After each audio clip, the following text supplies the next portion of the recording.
I am Muhammad Akbar, the third ruler of the Mughal Empire, born in 1542 to Emperor Humayun. At the age of 13, I ascended the throne after my father's passing, and from that moment, I dedicated my life to forging an empire that would stand the test of time. With my trusted generals, I expanded my empire across the Indian subcontinent. I crushed the mighty Rajput confederacies, yet I respected their valor, forging alliances with noble houses like the Rathores and Saisadiyas. I defeated Hemu at the Second Battle of Panipat in 1556, securing my rule. My armies subdued Gujarat, Bengal, Kabul, Sindh, and Baluchistan. The Deccan, too, felt my power as I marched against Ahmadnagar. None could stand against my ambition. Beyond conquest, I focused on governance, introducing administrative reforms to strengthen my empire. I developed a centralized bureaucracy, standardized taxation under Todar Mal's revenue system, and encouraged trade and cultural exchanges. My court became a center of knowledge, where scholars, poets, and artists flourished, including my Navaratnas, the 9 jewels of my court. Architecture, too, flourished under my rule. I built the grand city of Fatehpur Sikri, where the Buland Darwaza stands as a testament to my Gujarat victory. The Agra Fort and Lahore Fort were expanded under my reign, reflecting the power of my empire. The tomb of my father, Humayun, in Delhi was also constructed under my patronage, setting the standard for Mughal architecture. I ruled for nearly 5 decades, ensuring the strength and prosperity of my empire. My legacy endures in the vast dominion I established, the policies I implemented, and the monuments that stand as reminders of the greatness of the Mughal era. My name, Akbar the Great, is not merely a title. It is a testament to my legacy, an empire that endured long after I had passed from this world.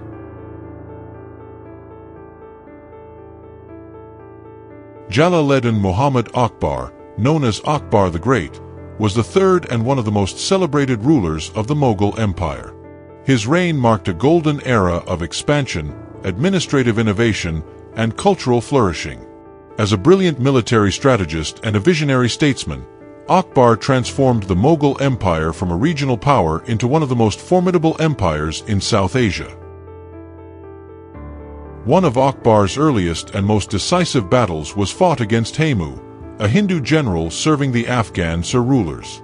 Fought on November 5, 1556, this battle not only secured Akbar's rule over the Mughal Empire, but also crushed the last major attempt to re-establish Afghan rule in North India.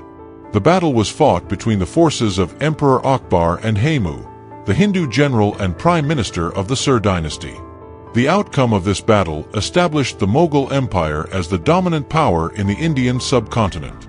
The roots of the battle go back to the chaotic period following the death of Emperor Humayun in January 1556. At the time of his father's death, Akbar was only 13 years old, and the Mughal Empire was still recovering from previous defeats at the hands of the Sur dynasty. The Sur dynasty, which had been founded by Sher Shah Suri in 1540 after defeating Humayun, was still holding on to power in parts of India. However, after Sher Shah's death, his successors were weak and ineffective, leading to internal divisions. During this time, Hemu, an ambitious and highly skilled general, rose to prominence. Hemu was a Hindu from a humble background who had risen through the ranks of the Sur administration, eventually becoming the chief minister and general under Adil Shah Suri, one of Sher Shah's successors. He was known for his strategic brilliance and had led multiple successful campaigns, recapturing Delhi and Agra from the Mughals. In October 1556, Hemu proclaimed himself king after taking control of Delhi and assumed the title Raja Vikramaditya. His rapid success alarmed the Mughals, who realized they needed to act swiftly to reclaim their capital. After losing Delhi and Agra, Akbar and his regent, Bayram Khan, decided to march from their stronghold in Punjab to challenge Hemu. The Mughals had fewer troops, but they had superior strategy and discipline. Hemu's army estimated to be consisting of 30,000 to 50,000 soldiers, including war elephants, Afghan cavalry, and Rajput warriors, while in the Mughal army there were 20,000 to 40,000 soldiers, mainly consisting of cavalry, infantry, and artillery. Hemu positioned his army in Panipat, the same battlefield where the Mughals had won a decisive victory in 1526 against the Delhi Sultanate. Akbar and Bayram Khan moved strategically, ensuring their supply lines were intact and their forces were well prepared. The two armies clashed in a brutal and decisive engagement. Hemu's army, led by his war elephants, made aggressive advances. His Afghan cavalry and Rajput infantry inflicted heavy losses on the Mughals in the early stages of the battle. The war elephants caused chaos in the Mughal ranks, nearly breaking their defensive lines. Just as victory seemed within Hemu's grasp, a Mughal archer shot an arrow into his eye. This critical injury threw his army into confusion. Hemu collapsed on his elephant, and his troops, seeing their leader wounded, began to lose morale. Mughal forces, led by Akbar, seized the moment, counterattacking with full force. King Hemu was captured alive in the battlefield, and executed later on. By 1560, Akbar took full control of the empire, sidelining Bayram Khan. He gradually removed influences that constrained his authority, including the powerful nobles who had supported his father. He was an ambitious conqueror and an exceptional military strategist, and his expansionist policies greatly increased the size and strength of the Mughal Empire. The conquest of Rajputana was one of the most defining campaigns of Akbar's reign, symbolizing the Mughal Empire's expansion and consolidation of power in northern India. Rajputana, the region dominated by fiercely independent Rajput clans, had long been a stronghold of Hindu resistance against foreign rule. Akbar, realizing the necessity of securing the region for the stability of his empire, embarked on a series of military campaigns to subdue its various kingdoms. Among these, the Siege of Chittorgarh in 1567 to 1568 was the most significant and remains deeply etched in history. Chittorgarh, the capital of Mewar, was ruled by Maharana Uday Singh of the Sisodia clan. Mewar was known for its defiance against foreign invaders, and its rulers had resisted earlier Muslim and Afghan rulers. Akbar, determined to establish Mughal supremacy, led his army towards the fortress city in October 1567. Uday Singh, rather than engaging the Mughals in open battle, retreated into the Aravalli Hills, leaving his two generals, Jaimal Rathore and Pata Sisodia, to defend the fort. The Siege of Chittorgarh was long and brutal. Akbar deployed a vast army, including powerful artillery and siege engines, to break through the fort's defenses. The Rajputs, despite being heavily outnumbered, fought with extraordinary valor. The Mughals used mines and cannons to breach the fort's walls, but the defenders launched repeated counterattacks. Akbar himself is said to have participated in the battle, even firing a matchlock that allegedly killed Jaimal Rathore, one of the Rajput commanders, as it is narrated primarily in Mughal chronicles, particularly Abu al-Fazl's Ain-i-Akbari and Akbarnama. This event was later commemorated by Akbar, who had Jaimal and Pata's statues placed at the entrance of Agra fort as symbols of their courage. The claim that Akbar personally killed Jaimal is widely regarded as part of imperial propaganda to glorify his military achievements. While Akbar may have been present at the battlefield and observed the siege, it is debated whether he directly participated in combat. Some historians argue that Jaimal was mortally wounded in battle, possibly by Mughal gunfire, but the idea that Akbar himself fired the decisive shot is likely an embellishment meant to enhance his heroic image.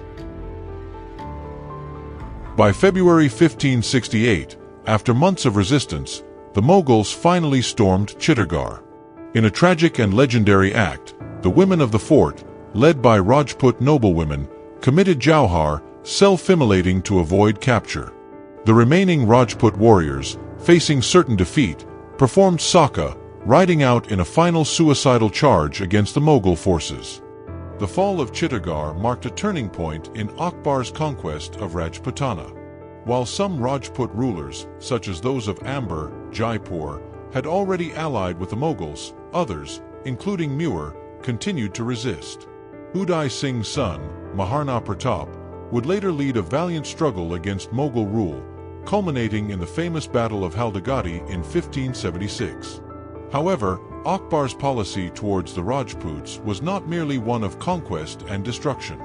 Recognizing their martial prowess and administrative abilities, he sought to integrate them into the Mughal system. Over time, many Rajput rulers, including those of Jodhpur, Bikaner, and Bundi, accepted Mughal suzerainty, forming alliances through diplomacy and marriage. The conquest of Rajputana not only secured Mughal dominance over northern and western India, but also shaped the empire's administrative and military structure. By incorporating Rajputs into the Mughal court and army, Akbar laid the foundation for a more stable and unified empire. The Siege of Chittorgarh, though marked by bloodshed, was a defining moment in this broader campaign, symbolizing both the ferocity of Rajput resistance and the overwhelming power of the Mughal war machine. Akbar was not just a conqueror. He was a statesman who introduced groundbreaking reforms to ensure efficient governance and stability. He introduced policies that strengthened imperial authority while ensuring the participation of local elites. One of his most significant contributions was the introduction of a structured bureaucracy, where officials were ranked and paid according to a standardized system. This system, known as the Mansabdari system, assigned ranks, mansabs, to both military and civil officers, determining their responsibilities and salaries. The empire was divided into subas, provinces, each governed by a subadar who oversaw administration, revenue collection, and law enforcement. These provinces were further divided into sarkars, parganas, and villages, ensuring a well-structured chain of command. A major reform in revenue collection was the introduction of the zabt system, implemented by Raja Todar Mal. Under this system, land was carefully surveyed, and taxes were fixed based on average crop yields over the past 10 years. This eliminated arbitrary taxation and ensured fairness for peasants. Taxes were collected in cash, making revenue predictable for both the state and farmers.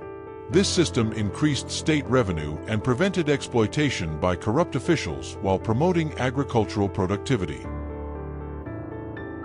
Among Akbar's most progressive social reforms was the ban on sati, the practice among Rajputs, where widows self-immolated on their husband's funeral pyre.